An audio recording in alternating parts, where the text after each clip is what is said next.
दोस्तों, अगर आप इसी साल यानी कि 2025 में एक अच्छा सा सरकारी नौकरी लेना चाहते हैं तो इस वैकेंसी को आपको बिल्कुल मिस नहीं करना है, क्योंकि ये जो वैकेंसी है आपको केंद्र सरकार की है और 16 अप्रैल से आपको अप्लाई होना स्टार्ट हो जाएगा।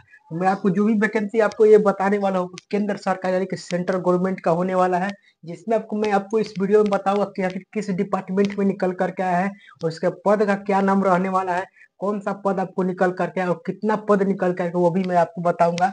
और इसमें अभी आपको मैं डिस्कस करूंगा कि सभी जाति का यहाँ पे उम्र यानी कि कितना लगेगा, जनरल से है तो कितना लगेगा और आपका जो एज है आपको कब से काउंट करना स्टार्ट करेगा, हर चीज बताऊंगा।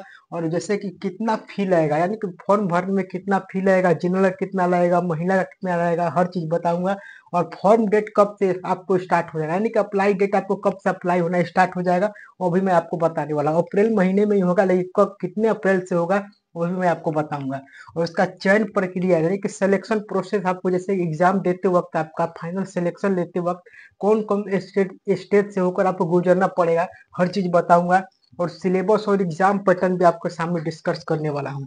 और वेतन वेतन भी आपको मैं बताऊंगा कि वेतन कितना मिलेगा और साथ के साथ पोस्टिंग और जॉब प्रोफाइल यानी कि पोस्टिंग आपको कहाँ देखने को मिलेगा और जॉब प्रोफाइल यानी क्या काम करना पड़ेगा। चलिए बात करें विभाग की, तो विभाग आपको एसएससी की तरह से निकल करके एसएससी फेज 13 का, जिसमें आपको जो 2025 में वैकेंसी निकलेगा 13 का निकलेगा एसएससी फेज 30, जो 2026 में वैकेंसी निकलेगा एसएससी फोर 14 का निकलेगा, एसएससी फोर फेज 14 का निकलेगा। यानी कि इसी तरह आपको हर साल वैकेंसी देखने को मिलता है, जिसमें अगर पोस्ट की इसमें बहुत सारे आपको इसमें तमाम सीट देखने को मिलते हैं। जैसे मान लीजिए केंद्र सरकार में कोई विभाग है, मान लीजिए जिसमें 3 सीट खाली है, कोई विभाग में मान लीजिए 10 सीट खाली है, कोई विभाग में 8 सीट खाली है, कोई विभाग में आपको मान लीजिए कि 9 सीट खाली है। यानी कि जितने भी आपको सीट खाली हैं सभी को मिला करके एक मिसलेनियस टाइप का वैकेंसी निकलता है, जिसे आपको एसएससी फेज 13 आपको कहा जाता है।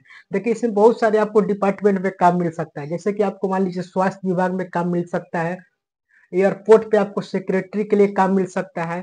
जैसे मान लीजिए कोई आपको धरोहर है, आपका ऐतिहासिक चीजें हो गई, जैसे आपको मान लीजिए ताजमहल वगैरह हो गया, उसकी सुरक्षा गार्डिंग करने के लिए आपको वहाँ पे मिल सकता है। यानी कि इसमें तमाम चीजें आपको मिल सकती है देखने को लिए। अब यानी कि शिक्षा विभाग में देखने को मिलेगा, जैसे मान लीजिए कोई बोर्ड ऑफिस में आपका जॉब करने का यहाँ पे मिल सकता है। यानी कि इसमें तमाम सीटें आपको रहती हैं और तमाम आपको पोस्ट यहाँ पे रहते हैं और तमाम काम यहाँ पे आप करनी पड़ती है। पोस्ट की अगर बात करें, टोटल पोस्ट आपको 5,000 से 6,000 आपको रहने वाला है, 5,000 से ऊपर ही रहेगा। जो हर साल वैकेंसी आता है 5,000 6,000 इतना ही करके आपको निकल करके आता है। और इसमें आपको टेंथ वालों के लिए इसमें बढ़िया पोस्ट रहने, जैसे टेंथ वालों के लिए एमटीएस का पोस्ट रहेगा, सफाई कर्मचारी का पोस्ट रहेगा। अगर आप 12th पास है तो आपको एलडीसी का पोस्ट रहेगा, जूनियर सेक्रेटरी असिस्टेंट का रहेगा, जूनियर असिस्टेंट का रहेगा। इसमें तमाम आपको पोस्ट देखने को मिलेगा।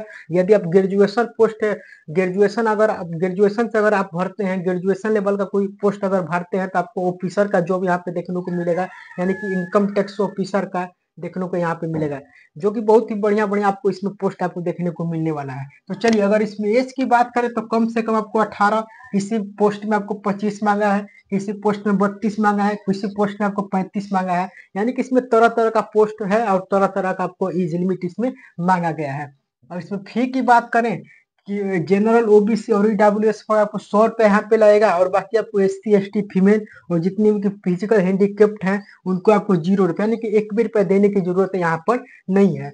अगर इसमें अप्लाई की बात करें भैया कब से फॉर्म भरना स्टार्ट है, तो देखिए इसका फॉर्म आपको 16 अप्रैल 2025 से अप्लाई होना स्टार्ट हो जाएगा। इसका भी शॉर्ट सूचना आपको जारी कर दिया है, लेकिन आपको 16 अप्रैल 2025 से इसका अप्लाई होना स्टार्ट हो जाएगा और 1 महीना आपको लगातार इसका फॉर्म अप्लाई डेट चलेगा, यानी कि 15 मई तक इसका अप्लाई डेट चलने वाला है। अगर इसमें एग्जाम की बात करें, देखिए इसमें एग्जाम का भी घोषणा इन्होंने कर दिया है कि अगस्त सितंबर 2025 में हम एग्जाम इसका ले लेंगे। चलिए बात करें अगर सिलेक्शन प्रोसेस यानी कि चयन प्रक्रिया की, भैया एग्जाम देते वक्त आपको फाइनल ज्वाइनिंग लेते वक्त किस किस स्टेप से होकर गुजरना पड़ेगा, तो सबसे पहले आपका सीबीटी एग्जाम होगा यानी कि कंप्यूटर बेस्ड आपका टेस्ट होगा। और मान लीजिए अगर कोई अगर टाइपिंग वाला पोस्ट अगर डालते हैं तो उसमें आपको स्किल टेस्ट होगा, टाइपिंग वगैरह होगा। अगर आप टाइपिंग वाला पोस्ट अगर नहीं डालते हैं, जैसे एमटीएस का पोस्ट नहीं डालते हैं, कोई सफाई कर्मचारी का अगर डाल देते तो इसमें आपको स्किल टेस्ट वगैरह होने वाला नहीं है। सिंपल आपका सीबीटी एग्जाम दीजिए, उसके बाद आपको थोड़ा मोड़ा डॉक्यूमेंट वेरिफिकेशन करके आपका यहाँ पे ज्वाइनिंग कर देगा।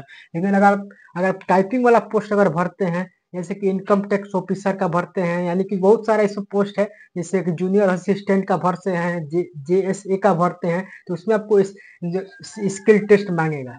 लेकिन एमटीएस और सफाई कर्मचारी यानी कि इसमें आपको नहीं मांगने वाला, तो अपने आप से हिसाब से देख करके फॉर्म को भर दीजिएगा कि किसमें आपको टाइपिंग अगर नहीं मांगा है, अगर आपका मन है हमको टाइपिंग नहीं आता है, टाइपिंग वाला पोस्ट पे नहीं जाने का, तो बिना टाइपिंग वाला भर दीजिएगा। अगर टाइपिंग वाला डालना तो टाइपिंग वाला पोस्ट अपने हिसाब से देख करके चुन करके डाल देना है। तो अपने हिसाब से यहाँ पे चुन करके पोस्ट आपको डाल दीजिएगा और उसी हिसाब से आपका यहाँ पे सिलेक्शन प्रोसेस होगा। और इसमें सिलेबस की बात करें तो 100 क्वेश्चन रहता है 200 नंबर के, जिसमें आपको 60 मिनट का आपको टाइम दिया जाता है और 0.50 का आपको यहाँ पे निगेटिव मार्किंग रहता है। और उसके बाद अगर बात करें किस किस सेक्शन से आपको क्वेश्चन रहता है, तो रीजनिंग से आपको 25 क्वेश्चन रहता है और 25 क्वेश्चन रहता है 50 नंबर के, मैथ से 25 क्वेश्चन, जीके और करंट अफेयर से 25 क्वेश्चन और इंग्लिश से 25 क्वेश्चन, 25 चौके 100 क्वेश्चन 200 नंबर के यहाँ पे रहता है एग्जाम।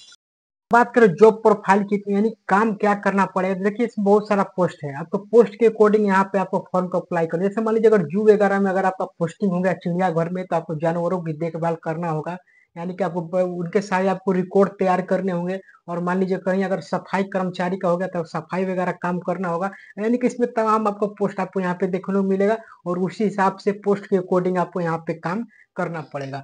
अगर वेतन की बात करते हैं, अगर 10th वाला अगर आप कोई पोस्ट अगर इसमें डालते हैं तो आपको स्टार्टिंग यानी कि शुरुआती सैलरी आपको 30,000 से लेकर के 32,000 देखने को मिलेगा।